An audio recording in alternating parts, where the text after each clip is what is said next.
جاء هشام بن عبد الملك فحج البيت الحرام، فلما كان في الطواف رأى سالم بن عبد الله بن عمر الزاهد العالم العارف وهو يطوف وحذاؤه في يديه وعليه عمامة وثياب لا تساوي 10 دراهم، فقال له هشام: يا سالم، أتريد حاجة أقضيها لك اليوم؟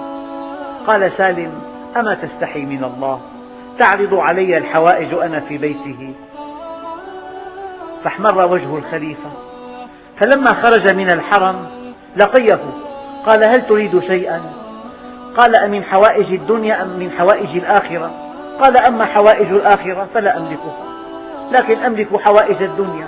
قال: والله الذي لا إله إلا هو ما سألت حوائج الدنيا من الذي يملكها تبارك وتعالى، فكيف أسألها منك؟ ألم يكن هذا العالم قويا أمام الخليفة؟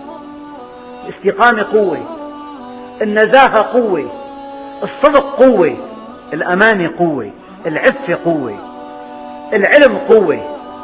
أيها الإخوة الكرام، سيدنا عمر يخرج لاستلام مفاتيح بيت المقدس، فيخرج له الناس ويستعرض الجيش المسلم بقيادة أمرائه الأربعة تحت راية أبي عبيد الله، يستعرضون له في الجابية، فلما أشرف عليهم قال: لا إله إلا الله، ثم قال: نحن قوم أعزنا الله بالإسلام، ومهما ابتغينا العزة بغيره أذلنا الله.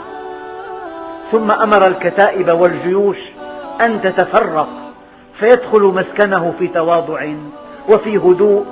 فلما اقترب الأمراء منه قال: تفرقوا عني، أين أخي أبو عبيدة عامر بن الجراح؟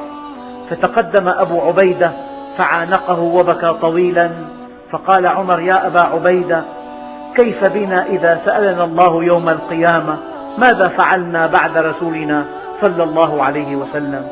قال أبو عبيدة: يا أمير المؤمنين، تعال نتباكى ولا يرانا الناس. فانحرفنا عن الطريق والجيوش تنظر إليهما، الأمراء والقساوسة والرهبان، فاتجهنا إلى شجرة ثم توقفنا عندها وبكينا. إذا كنت مع الله كان الله معك، كن مع الله ترى الله معك، واترك الكل وحاذر طمعك، وإذا أعطاك من يمنعه، ثم من يعطي إذا ما منعك. إذا كان الله معك فمن عليك، وإذا كان الله عليك فمن معك. يا رب، ماذا فقد من وجدك، وماذا وجد من فقدك؟